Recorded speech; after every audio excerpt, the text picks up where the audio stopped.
जय हिंद दोस्तों, कैसे हैं आप सभी लोग। आई होप, उम्मीद करता हूं कि बहुत ठीक ठाक होंगे।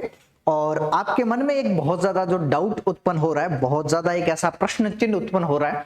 और वो प्रश्न चिन्ह दरअसल क्या है, तो आपके मन में एक डाउट है कि दरअसल ये जो आरटीएस में, यानी कि जो राजस्थान टैक्सेशन जो सर्विस होती है, यानी कि राजस्थान में जो तहसीलदार की पोस्ट होती है, उसमें ये नायब तहसीलदार की पोस्ट क्या है। हमने भाई तहसीलदार की तो नियुक्तियां सुनी है, लेकिन ये नायब तहसीलदार की नियुक्ति कैसे है। और एक और मन में सवाल है कि ये नायब तहसीलदार की जो सीधी भर्ती आ रही है ना, वो सीधी भर्ती दरअसल क्या है, तो कैसे आ रही है नायब तहसीलदार की भर्ती 2024 जो संशोधित विज्ञप्ति है और पहली बार होगी भर्ती। अब इस चीज के बारे में ये क्या है, कईयों के मन में ऐसा डाउट उत्पन्न हो रहा है। तो दरअसल उसी डाउट को क्लियर करने के लिए, उसी के सेटिस्फेक्शंस के लिए मैं आपके सामने आज इस वीडियो को रिप्रेजेंट कर रहा हूं। तो देखिएगा, आप लोग तैयारी करते हैं, हो सकता है आपने राजस्थान के अलग अलग जितने भी एग्जामिनेशन है, भर्ती प्रक्रिया, उनकी तैयारी कर रहे होंगे। और उस भर्ती प्रक्रिया के अंतर्गत एक हमारी जो भर्ती है, जिसे हम कहते हैं RAS के नाम से जानते हैं, राजस्थान एडमिनिस्ट्रेटिव सर्विस के नाम से जानते हैं। RAS बहुत बड़ा लोकप्रिय नाम है। अब उस RAS में ना सिर्फ RAS की भर्ती आती है, बल्कि RAS के अतिरिक्त सबऑर्डिनेट की बहुत सारी सर्विसेज आ जाती है। और उन्हीं में एक भर्ती प्रक्रिया के अंतर्गत अगर हम देखें तो कुछ पोस्ट हैं, उनमें एक पोस्ट है दरअसल आपके आरटीएस, जिसे आप कहते हैं। आरटीएस का मतलब है राजस्थान टैक्सेशन जो सर्विस है ना, जो तहसीलदार की एक पोस्ट आती है, वो आरटीएस वाला मामला है। और अब ये आरटीएस है क्या, कैसे नियुक्ति होती है, क्या पैटर्न रहता है, क्या पूरी की पूरी चीजें, वो मैं आपके सामने इस पूरी वीडियो के माध्यम से आपको चीजें कुछ बताने वाला हूं। और उससे पहले आप सबसे पहले इसको देखिएगा कि दरअसल जो मामला है न्यूज के अंतर्गत, वो दरअसल न्यूज में है क्या मामला। न्यूज में यह कहा गया है कि 225 नायब जो तहसीलदार है, उनके लिए भर्ती प्रक्रिया को क्या दे दी गई है, मंजूरी दे दी गई है। और सरकार को क्या भेज दिया गया है, एक पत्र भेज दिया गया है। अब ये 225 के जो नायब तहसीलदार वाला मामला है, ये दरअसल क्या है, कईयों के मन में ये डाउट उत्पन्न हो रहा है। तो इसी डाउट को थोड़ा सा क्लियर कर लेते हैं कि दरअसल ये मामला है तो आखिरकार है क्या। ठीक है, देखिएगा, आप राजस्थान में बहुत सारी भर्ती प्रक्रियाओं की तैयारी करते हैं और उनमें एक बहुत बड़ी लोकप्रिय भर्ती प्रक्रिया है जिसे हम कहते हैं RAS, यानी राजस्थान एडमिनिस्ट्रेटिव सर्विस के नाम से जानते हैं। अब इस RAS में ना सिर्फ RAS की भर्ती आती है, बल्कि इसके अंतर्गत जितनी भी सबऑर्डिनेट सर्विसेज हैं, वो तमाम सबऑर्डिनेट सर्विसेज भी इसी के अंतर्गत क्या है, आ जाती है। आपके जितनी भी सबऑर्डिनेट सर्विस है वो भी सभी इसी के अंतर्गत आ जाती है। और इन्हीं में इस पूरी भर्ती प्रक्रिया के अंतर्गत एक पोस्ट आती है जिसे आप कहते हो RTS कहते हो, राजस्थान टैक्सेशन सर्विस के नाम से जानते हैं, जिसे आप हिंदी में जो तहसीलदार है उस तहसीलदार के तौर पर जानते हैं। ठीक है, अब मानिएगा, जैसे मान लीजिए आपने RAS का एग्जामिनेशन दिया और आपका चयन किसके लिए हो गया, RTS के लिए आपका चयन हो गया, यानी कि आप तहसीलदार की पोस्ट के लिए क्या हो गए, अपॉइंटेड हो गए, नियुक्त हो गए। लेकिन आपको सीधा तहसीलदार नहीं बनाया जाता है।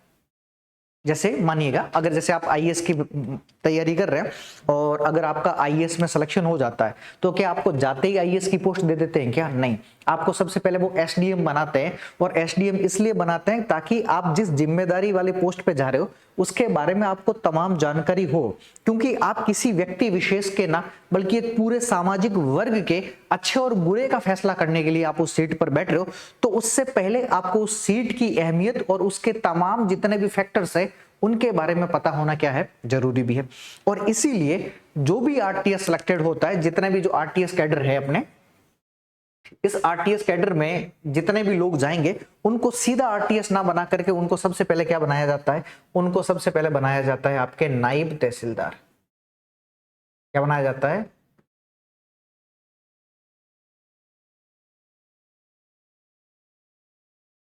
नायब तहसीलदार बनाया जाएगा। तो ये सारे के सारे लोग क्या बनेंगे, सबसे पहले नायब तहसीलदार बनेंगे। अच्छा, ये जो नायब तहसीलदार बनेंगे, तो ये कब जाकर के दरअसल प्रॉपर तहसीलदार के रूप में बनेंगे, तो जब इनकी सर्विस लगभग 3 साल के आसपास में हो जाएगी, तब इन लोगों को किसमें अपॉइंट किया जाता है, तो उनको जब इनका मतलब इनकी जब पदोन्नति होगी तब उनको किसमें अपॉइंट किया जाएगा, तब आंसर होगा किसमें अपॉइंट करते हैं, तो वो अपॉइंट किया जाता है आपके तहसीलदार में। पहला मामला तो यहीं पर है। दूसरा, एक होता है पदोन्नति। जैसे मान लो आपको तहसीलदार बनना, नायब तहसीलदार के बारे में अगर बात करें, तो आपको नायब तहसीलदार बनना है, तो इसमें 2 चीजें हैं आपके पास में। एक तो है पदोन्नति, ठीक है, और एक है सीधी भर्ती। अब ये पदोन्नति और सीधी भर्ती में दरअसल अंतर क्या है, और कहा जाता है कि पदोन्नति के माध्यम से 50% पद भरे जाएंगे और सीधी भर्ती प्रक्रिया के अंतर्गत भी कितने पद होंगे, 50% पद इसके सीधी भर्ती प्रक्रिया के अंतर्गत आपको मिलेंगे। अब पदोन्नति का मामला तो समझ में आता है कि जो लोग आपके सबसे पहले जो पटवारी बनते हैं, इन पटवारी का जब भी प्रमोशन होगा तो ये आरआई बनेंगे, रेवेन्यू इंस्पेक्टर बनेंगे। जब इन रेवेन्यू इंस्पेक्टर का प्रमोशन होगा तो ये नायब तहसीलदार बनेंगे। तो ये तो बात समझ में आ गई कि दरअसल ये नायब तहसीलदार पदोन्नति के माध्यम से तो कैसे बना। ठीक है, अगर आप पटवारी बनते हो तो जब आपकी सर्विस बहुत ज्यादा हो जाएगी तब आपको आरआई में नियुक्त किया जाएगा, रेवेन्यू इंस्पेक्टर में नियुक्त किया जाएगा और इसके बाद में आपको नायब तहसीलदार के पोस्ट पर। तो ये तो समझ में आ गया कि पदोन्नति के माध्यम से 50% जो पद भरे जाते हैं नायब तहसीलदार के, वो कैसे भरे जाते हैं। अब मामला यहां पर मन में विचार आ रहा है कि दरअसल ये जो सीधी भर्ती प्रक्रिया के अंतर्गत जो 50% जो पद भरे जा रहे हैं, ये कैसे और किस तरीके से भरे जाते हैं। तो इसके लिए कोई अलग से एग्जाम नहीं होता, इसके लिए एक ही एग्जाम होता है, जैसे आप कहते हो RAS, और इसके साथ में जितने भी सबऑर्डिनेट एग्जामिनेशन है वो एक साथ होते हैं। उनमें एक एग्जाम होता है RTS के लिए। एक एग्जाम किसके लिए होता है, RTS के लिए होता है। जैसे आप बनते हो ना RAS, है ना, DYSP बनते हैं, ठीक है, उसके बाद में RTS है, DTO है वगैरह, जितने भी कोऑपरेटिव इंस्पेक्टर वाले पोस्टेज हो गए, लेबर इंस्पेक्टर हो गया, ऐसे बहुत सारी जो पोस्टेज हैं, है ना, जैसे MO मंडी ऑफिसर वगैरह हो गए, जितनी भी पोस्ट है उनमें एक पोस्ट है आपके RTS है। और इस RTS का मतलब है कि आप एग्जाम तो वही दे रहे हो, RS का एग्जाम दे रहे हो, लेकिन अब आपको पोस्ट किसकी मिलती है, RTS की मिलती है। अब इस RTS को जब भी आप पोस्ट पर जाते हो तो सीधा आपको RTS ना बना करके पहले वो क्या बनाते हैं, दरअसल आपको नायब तहसीलदार बनाते हैं और कुछ समय बाद में आपको क्या बना दिया जाता है। तब आंसर क्या होगा कि आपको प्रॉपर तहसीलदार की पोस्ट पर भेजा जाता है। तो इसका मतलब क्या हुआ, इस चीज से आपको क्या समझ में आया, समझ में यही आया है कि अब जो मामला चल रहा है ना कि 225 जो नायब तहसीलदार है, इनके लिए आपको भर्ती प्रक्रिया को क्या मंजूरी दे दी। तो इसका मतलब इस बार जो RS आएगी, इस RS में आपके 225 जो पद होंगे, 225 जो पोस्टें होंगी, वो दरअसल RTS में होगी। केवल RTS के पद कितने होंगे, 225 होंगे। इसका सीधा सा मतलब है कि इस बार जो RS की भर्ती आएगी वो थोड़ी सी बड़ी आएगी। क्यों, क्योंकि उनको नायब तहसीलदार के पदों को क्या करना है, भरना है। तो आएगी भर्ती वही RS की, लेकिन आपको बनाया क्या जाएगा, RTS बनाया जाएगा। ठीक है, तो इसका मतलब आपको एक चीज समझ में आ चुकी है। यहां से समझ में क्या आया कि जो नायब तहसीलदार है इसकी भर्ती प्रक्रिया आएगी किसके अंतर्गत, तब आंसर होगा ये आएगी तो किसके अंतर्गत, RS के अंतर्गत आएगी। और इस RS में आएगी तो उसमें कितने पद RTS के होंगे, तब आंसर होगा आपके 225 जो पद है वो 225 पद किसके होंगे, दरअसल आपके नायब तहसीलदार के होंगे। और जो ये नायब तहसीलदार है ये कुछ समय बाद में दरअसल क्या बन जाएंगे, प्रॉपर तहसीलदार के पोस्ट पर नियुक्त हो जाएंगे।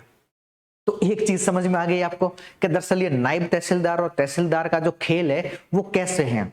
कई बार मनों में ऐसा विचार आ रहा होगा कि कैसे पदोन्नति के माध्यम से, कैसे डायरेक्ट रिक्वायरमेंट के माध्यम से भरे जाते हैं। तो वो ऐसी ही माध्यम है, इसी प्रकार से क्या किए जाते हैं, इन पदों को भरा जाता है। ठीक है, तो एक बात तो समझ में आ गई कि अब की बार जो भी भर्ती आएगी उसमें 225 पद किसके होंगे, आपके RTS के एक्स्ट्रा होंगे RS में। तो आएगी कौन सी भर्ती प्रक्रिया, RS की ही आएगी। और अभी बीच में एक और मामला चल रहा था कि जो SI एग्जामिनेशन है, इस SI में जो व्यापक घोटाला हुआ था उसको देखते हुए भी इसको भी किसके अंतर्गत लाया जा रहा है, हो सकता है RS में लेके आ जाए। तो उसका मतलब RS की पोस्टें और भी क्या होगी, ज्यादा आ सकती है। तो तैयारी तो आप पहले से ऑलरेडी कर रहे हैं, किसकी कर रहे हैं, RS की कर रहे हैं, लेकिन वही तैयारी आपके हो सकता है नायब तहसीलदार वाली हो, है ना, लेकिन आपको इस बात का इल्म नहीं था। अब पता चला कि दरअसल जिसकी आप तैयारी कर रहे हैं वो ऑलरेडी आप उसी तैयारी के अंतर्गत पहले से ही क्या है, अपने आप को परिपूर्ण कर चुके हैं। ठीक है, तो आपको कोई अलग से सिलेबस देखने की जरूरत नहीं है, आपको अलग से कोई रॉकेट साइंस देखने की आवश्यकता यहाँ पर नहीं है। ठीक है, दूसरा, अब मन में विचार आता है कि हम दरअसल तैयारी करें तो RS की कैसे करें, किस प्रकार से हमें RS की तैयारी करनी चाहिए, हमें RS की तैयारी की राइट स्ट्रेटजी क्या होनी चाहिए। किस गाइडेंस में तैयारी करनी चाहिए, कितने घंटे पढ़ना चाहिए, कैसे पढ़ना चाहिए, किन किन टॉपिक को पढ़ना चाहिए, किन किन टॉपिक को हमें छोड़ देना चाहिए, उन तमाम चीजों को लेकर के दरअसल मैं और अपनी पूरी टीम एक बैच लेकर आई है आपके सामने। वो है बूस्टर बैच है, जिसमें आरएस प्री 2024 और आपके पीएसआई और आपके आरटीएस। आरएस प्री का मतलब हो गया जितनी भी आरएस और उसके सबऑर्डिनेट सर्विस जितनी भी आ जाती है, तो इसका मतलब है आपके जो नायब तहसीलदार है, वो नायब तहसीलदार इसमें क्या है, पहले से ही इंक्लूडिंग है। अब ये जो बैच है ये ऑनलाइन और ऑफलाइन दोनों माध्यम में उपलब्ध है। अगर आप इस बैच को ऑनलाइन परचेजिंग करते हैं तो इसकी फीस कितनी है, आरएस प्री की आपके 10,000 रुपए फीस है, और पीएसआई की फीस कितनी है, तमाम सरों का 12,000। तो मन में विचार आएगा आरएस प्री की तो 10,000 है और पीएसआई की 12,000 क्यों है? दरअसल पीएसआई में आपके हिंदी एक्स्ट्रा आती है, हमें अलग से एफर्ट लगाने पड़ेंगे, है ना। बाकी का सिलेबस तो फर्स्ट पेपर का सिलेबस तो सिमिलर है, लेकिन हिंदी में क्या है आपके थोड़ा सा दूसरी चीजें आपको देखने को मिल जाएगी। अब इस बैच की क्या विशेषता रहेगी, कैसे इस बैच को हम रिप्रेजेंट करते हैं, तो ऑफलाइन की जितनी भी क्लासें हैं उन्हीं को ऑनलाइन मोड में अवेलेबल करवाई जाती है, नंबर पहला पॉइंट। नंबर दूसरा पॉइंट, इस पूरे टॉपिक के अंतर्गत या इस पूरी भर्ती प्रक्रिया के अंतर्गत आपको टॉपिक वाइज नोट्स मिलते हैं पीडीएफ फॉर्मेट में। क्या मिलते हैं? टॉपिक वाइज नोट्स मिलते हैं पीडीएफ फॉर्मेट में, और संभवतः हो सका तो हम इसको बुकलेट के फॉर्म में भी आपके घर तक पहुंचा देंगे। लेकिन अब हम किसके बारे में कह रहे हैं? सिर्फ और सिर्फ आपके पीडीएफ नोट्स के बारे में कह रहे हैं। दूसरा, आपको टॉपिक वाइज वीडियो एक्सप्लेनेशंस मिलता है, यानी कि जितने भी टॉपिक है उनका कैसे आपको पढ़ना चाहिए, राइट स्ट्रेटजी वगैरह, उन सभी के बारे में एक्सप्लेनेशंस उसी के अंतर्गत आपके मौजूद है। फिर उसके साथ में आपके पास में क्वेश्चंस बैंक है पूरा का पूरा, और क्वेश्चंस बैंक के साथ साथ हमने एक टेस्ट सीरीज का भी बैंक क्या किया है, लॉन्च कर रहे हैं, जो आपको एप्लीकेशंस में मिल जाएगा। इसके अतिरिक्त सब्जेक्ट वाइज आपके पास में मॉक टेस्ट अवेलेबल रहेंगे कि आप जैसे ही एक टॉपिक पढ़ते हो उसके बाद में उस सब्जेक्ट के अनुसार जो जो टॉपिक है उन टॉपिक के आपको उसी में क्या मिल जाएंगे, अच्छे से आपके क्वेश्चंस मिल जाएंगे, ठीक है। साथ ही में प्रीवियस ईयर के जितने भी पेपर है उनका वीडियो सॉल्यूशंस उसी के अंतर्गत अवेलेबल करवाया जाएगा, और साथ ही साथ आपके फ्री मॉक टेस्ट भी इसमें क्या है, इंक्लूडिंग है। इसका मतलब जो हम टेस्ट सीरीज निकालेंगे वो टेस्ट सीरीज भी इसके अंतर्गत क्या है, आपके उपलब्ध है। इस संपूर्ण कोर्स में जो विशेषता है वो विशेषता क्या है, इसमें आपको 25,000 से ज्यादा एमसीक्यूज इसमें आपको मिलेंगे। अब एमसीक्यूज कैसे? जैसे टीचर पढ़ाते समय एक एक एमसीक्यूज की यहाँ पर चर्चाएं करता है, ठीक है। वो तमाम एमसीक्यूज जैसे 25,000 प्लस एमसीक्यूज आपको यहाँ पर अवेलेबल करवाए जाएंगे। साथ ही साथ आपको उनका वीडियो सॉल्यूशंस भी उसी के अंतर्गत इंक्लूडिंग है, और 750 घंटे से ज्यादा पूरा का पूरा एक सिलेबस है, पूरा फ्रेमवर्क हमने तैयार किया है। इसका मतलब है कि अगर आप ये 750 घंटे ईमानदारी के साथ में, ऑनेस्टी के साथ में दे सकते हैं, तो आपको इस एग्जामिनेशन को क्वालिफाई होने से कोई भी नहीं बचा पाएगा, ठीक है। अगर आप इस बैच को ज्वाइन करना चाहते हैं और बेहतरीन इंक्वायरी जानना चाहते हैं, या मेरे साथ में जुड़ना चाहते हैं, सृजन आईएएस के साथ में जुड़ना चाहते हैं, तो आप हमारे द्वारा दिए गए इस नंबर पर कॉल कर सकते हैं 9610554411 पर। और बेहतर जितनी भी इस बैच की विशेषता है, या फिर आपके मन में जो भी डाउट्स आ रहे हैं, उन तमाम डाउट्स को भी यहाँ पर क्या कर पाओगे, आप क्लियर कर पाओगे, ठीक है। तो एक चीज आपको समझ में आ गई कि इस बैच की मुख्य रूप से जो विशेषता है वो क्या है, किस प्रकार से बैच है। आप अगर ऑनलाइन ज्वाइन करते हो तो नीचे आपको डिस्क्रिप्शन बॉक्स में आपको लिंक मिल जाएगा, वहां से आप ऑनलाइन परचेजिंग कर सकते हो।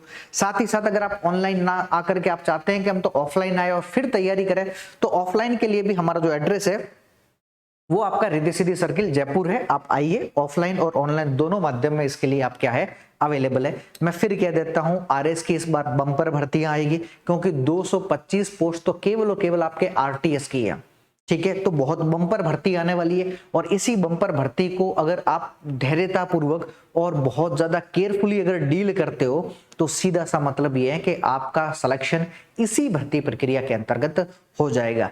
क्या पढ़ना है, कितना पढ़ना है, कैसे पढ़ना, ये हम आपसे बेहतर जानते हैं, और हम आपको बेहतर तरीके से, जो भी हमारे मेंटर्स है, जितने भी मेंटरशिप प्रोग्राम चलाते हैं, हमारे जो सिलेक्टेड आरएस कैंडिडेट्स है, वो आपको इस चीज को रिप्रेजेंट करेंगे, वो आपको इस चीज को बताएंगे कि ये दरअसल आपके डाउट है, इस तरीके से आपको पढ़ना चाहिए, इतना पढ़ना चाहिए, इस माध्यम से पढ़ना चाहिए, ताकि आपका क्या हो पाए, यहां पर सिलेक्शन हो पाए। तो आपको वो मेंटर्स बताएंगे कि कैसे गाइडेंस में, उनके गाइडेंस में, उनके दिशा निर्देशानुसार आपको तैयारी करनी भी है, ठीक है, तो मैंने कहा आपके सारे डाउट इसके अंतर्गत अपन ने क्या कर दिए हैं, कंप्लीट कर दिए हैं कि दरअसल ये भर्ती प्रक्रिया नायब तहसीलदार की है तो है क्या और कैसे ये भर्ती प्रक्रिया में आप अपने स्थान को सुनिश्चित करना जान सकते हो। ठीक है, तो उम्मीद करता हूं इस वाले पूरे सेशन के अंतर्गत मैंने आपको तमाम फैक्टर के साथ में रूबरू करवाने का बहुत लिमिटेड टाइम में प्रयास कर दिया है। तो इससे बाहर आपको और कोई, मुझे नहीं लगता कि कोई डाउट आपके मन में ऐसा शंका या फिर आपके मन में ऐसा कुछ डाउट क्रिएट भी होता होगा, नहीं, मैंने सारे डाउट यहाँ पर आपके क्या कर दिए हैं, क्लियर कर दिए। अगर फिर भी किसी के मन में थोड़ा सा डाउट हो तो मुझे कॉल करके और व्हाट्सएप के माध्यम से भी इंफॉर्मेशन ले सकते हैं। तो आज के सेशन के लिए आपका तहे दिल से बहुत बहुत धन्यवाद। जय हिंद दोस्तों।